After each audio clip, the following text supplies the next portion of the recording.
YCP నేత మాజీ MLA Vallabhaneni వంశీకి విజయవాడ పోర్టు ఏసీఎంఎం కోర్టు 14 రోజుల రిమాండ్ విధించింది. వంశీతో పాటు A7 గా ఉన్న శివరామకృష్ణ, A8 నిమ్మ లక్ష్మీపతికి 14 రోజుల రిమాండ్ విధించారు. వంశీని హైదరాబాద్ లో అరెస్ట్ చేసిన పోలీసులు గురువారం రాత్రి విజయవాడ కోర్టులో హాజరుపరిచారు. ప్రభుత్వం తరఫున వీరగంధం రాజేంద్ర ప్రసాద్, వంశీ తరఫున పొన్నవోలు సుధాకర్ రెడ్డి వాదనలు వినిపించారు. రాత్రి 11 నుంచి అర్ధరాత్రి 1:45 వరకు ఇరుపక్షాల వాదనలు కొనసాగాయి. ఈ వాదనలు కొలిక్కి రాకపోవడంతో న్యాయమూర్తి అదనంగా మరో అరగంట పాటు వాదనలు విన్నారు. తర్వాత ముగ్గురికి 14 రోజుల చొప్పున రిమాండ్ విధించారు. ముగ్గురిని విజయవాడ జిల్లా జైలుకు తరలించారు.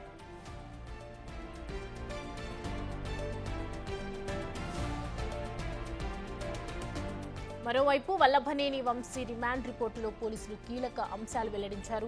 సత్యవర్ధన్ ను బెదిరించడంలో వంశీ కీలక పాత్ర పోషించినట్లు తెలిపారు. మరణ భయంతోనే వంశీ అనుచరులు చెప్పినట్లు సత్యవర్ధన్ చేశాడని పోలీసులు గుర్తించారు. వంశీకి నేర చరిత్ర ఉందని, అతనిపై ఇప్పటి వరకు 16 క్రిమినల్ కేసులున్నాయని చెప్పారు. ఈ కేసులో A9 గా ఉన్న రామును కలవాలని వంశీ బలవంతం చేసినట్టు తెలిపారు. సత్యవర్ధన్ ఫిర్యాదును వెనక్కి తీసుకోవడంలో A7, A8 కీలకంగా వ్యవహరించారని పోలీసులు రిమాండ్ రిపోర్టులో పేర్కొన్నారు. నిన్న ఉదయం హైదరాబాద్ లో వంశీని అరెస్టు చేసిన పోలీసులు విజయవాడ తరలించారు. కృష్ణలంక పోలీస్ స్టేషన్లో 8 గంటల పాటు ప్రశ్నించారు. వంశీతో పాటు ఇదే కేసులో మరో 2 నిందితులు ఎలిమినేని శివరామకృష్ణ ప్రసాద్, నిమ్మ లక్ష్మీపతిలను పోలీసులు విజయవాడలో అరెస్ట్ చేశారు. వీరిలో A1 గా వంశీ, A7 గా శివరామకృష్ణ ప్రసాద్, A8 గా నిమ్మ లక్ష్మీపతిని చేర్చారు. విజయవాడ ప్రభుత్వ ఆసుపత్రిలో వైద్య పరీక్షల తర్వాత జడ్జి ముందు హాజరుపరిచారు. టీడీపీ ఆఫీసు ఉద్యోగి సత్యవర్ధన్ ను అపహరించి దాడి చేశారనే అభియోగంతో వంశీతో పాటు మరికొందరిపై అట్రాసిటీ చట్ట ప్రకారం నాన్ బెయిలబుల్ సెక్షన్ల కింద కేసు నమోదు చేశారు. విజయవాడ పటమట పోలీస్ స్టేషన్లో సత్యవర్ధన్ వాంగ్మూలం రికార్డు చేశారు.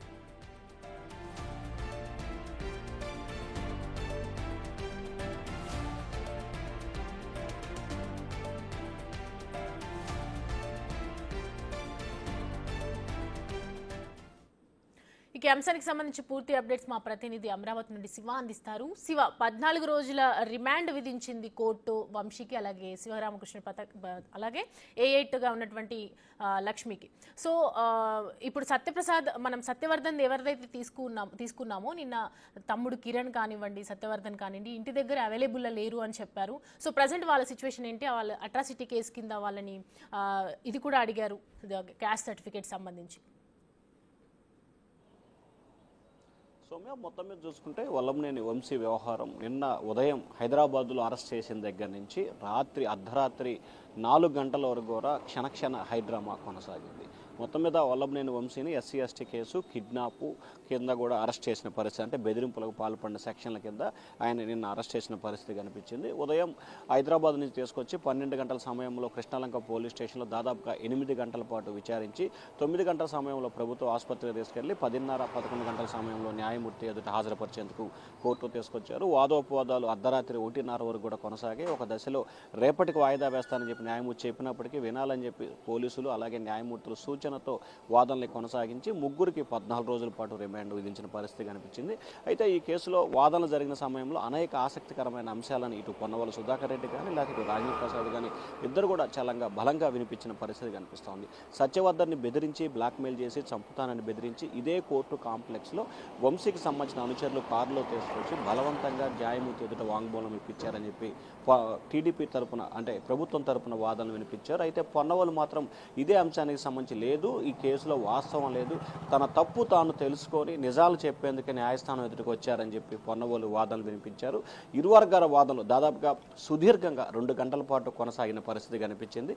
అయితే తర్వాత న్యాయమూర్తి కూడా SC ST అట్రాసిటీలో బెయిల్ వచ్చే అవకాశం లేదు, ఎందుకంటే ఈ కేసులో దాదాపుగా 60 నుంచి 90 రోజుల వ్యవధిలోనే బెయిల్ వచ్చే అవకాశాలు కనిపిస్తున్నాయి. ఇక ప్రస్తుతం విజయవాడ సెంట్రల్ జైల్లో 14 రోజుల పాటు రిమాండ్ ఖైదీగా ఉన్న వల్లభనేని వంశీని ఇవాళ రేపట్లో నెల్లూరు జైలుకి తరలించాలని చెప్పి కూడా అధికారులు ఒక సూచన చేస్తున్నారు. మరొక వైపు రిమాండ్ రిపోర్ట్లో చాలా ఆసక్తికరమైన అంశాలని పోలీసులు పేర్కొనడం జరిగింది. మొత్తం 11 పేజీల రిమాండ్ రిపోర్టుకు సంబంధించి వంశీకి నేర చరిత్ర కలిగిన వ్యక్తి, మొత్తం 16 కేసుల్లో A1 నిందితుడిగా ఉన్నారు. అయితే సత్యవర్ధన్ని బెదిరించి బ్లాక్మెయిల్ చేయడంలో A7, A8 కీలకమైన పాత్ర పోషించారు. వీరు ఇక్కడి నుంచి న్యాయమూర్తి ఎదురు తీసుకొచ్చి హాజరుపరిచి విశాఖపట్నం పంపించి అక్కడ ఒక రహస్య ప్రాంతంలో దాచిపెట్టారు. అక్కడ పోలీసు తల్లిదండ్రులు సత్యవర్ధన్ తమ్ముడు అలాగే బంధువులు తల్లిదండ్రులు ఇచ్చిన ఫిర్యాదు మేరకు ఫోన్ సిగ్నల్ ఆధారంగా ట్రేస్ చేసి అతను సేవ్ చేసిన పరిస్థితి కనిపించింది. లేకపోతే అతని ప్రాణాలకే ప్రమాదం వాటిల్లే అవకాశం ఉందని చెప్పి పోలీసులు రిమాండ్ రిపోర్ట్లో పేర్కొనడం జరిగింది. అలాగే అనేక అంశాలకు సంబంధించి కూడా వంశీకి సంబంధించి పోలీసులు అన్నా చట్టం అన్నా ఏమాత్రం కూడా గౌరవం లేదు, నిర్లక్ష్యంగా వ్యవహరిస్తారు.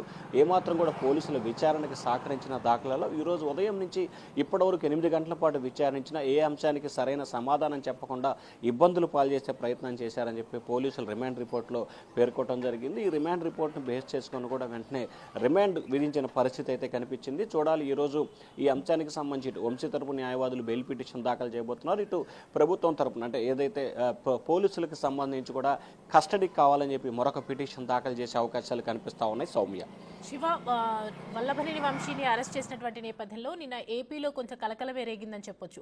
సో ప్రజెంట్ పోలీసులు కూడా 144 సెక్షన్ కి సంబంధించి విధించేటువంటి ర్యాలీలు నిరసనలు ఉండొద్దు అని ఒక సెక్షన్ ఏర్పాటు చేశారు. సో ప్రజెంట్ ఎలా ఉండబోతోంది రాజకీయంగా చూసుకుంటే కూడా వైసీపీ నేతల్లో? ప్రధానంగా చూసుకుంటే నిన్న జరిగిన పరిణామాలని అంచనా వేసుకుంటే కృష్ణా జిల్లాకు సంబంధించి అంటే ఏదైతే మచిలీపట్నం పార్లమెంటు పరిధిలో 7 అసెంబ్లీ నియోజకవర్గాల్లో 30 యాక్ట్ని అమలు చేశారు. ర్యాలీలు, సభలు, సమావేశాలు నిర్వహించకూడదని చెప్పి పోలీసులు ఆంక్షలు విధించారు. గన్నవరం నియోజకవర్గంలో 144 సెక్షన్ అదనంగా యాడ్ చేసిన పరిస్థితి కనిపించింది. అయితే నిన్న ఎక్కడా కూడా వైఎస్ఆర్సీపీ నేతలు ఆందోళన చేసినట్లు కానీ లేకపోతే మిగిలిన చేసినట్లు ఎక్కడా కూడా కనిపించలేదు.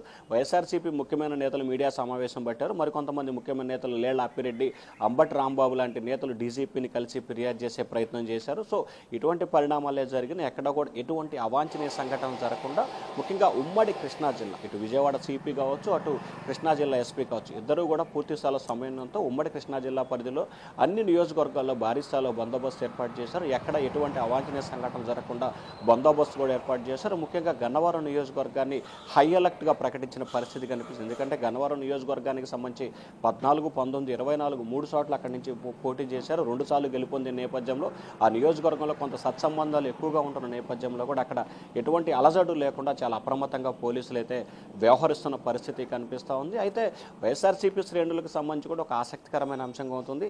ఎవరైతే నిందితులు ఉన్నారో వారు వారి అనుచరులు మాత్రమే వివరించుకునే ప్రయత్నం చేస్తున్నారు. కానీ ఇప్పటివరకు వంశీకి అండగా అంటే పార్టీకి సంబంధించిన నేతలు అయితే నిన్న చాలా ఎక్కువ మందే మీడియా సమావేశం పెట్టి తాము అండగా ఉంటామని చెప్పారు. మరొక వైపు ఆయన సతీమణి కూడా ఈ అంశానికి సంబంధించి కూడా పోలీసులు ఎందుకు అరెస్ట్ చేశారో, ఏ కేసులో అరెస్ట్ చేశారో, ఎక్కడ తీసుకెళ్తున్నారో ఎటువంటి సమాచారం ఇవ్వలేదు. ఉదయం నుంచి తనను ఇబ్బందులు పాలు చేశారు.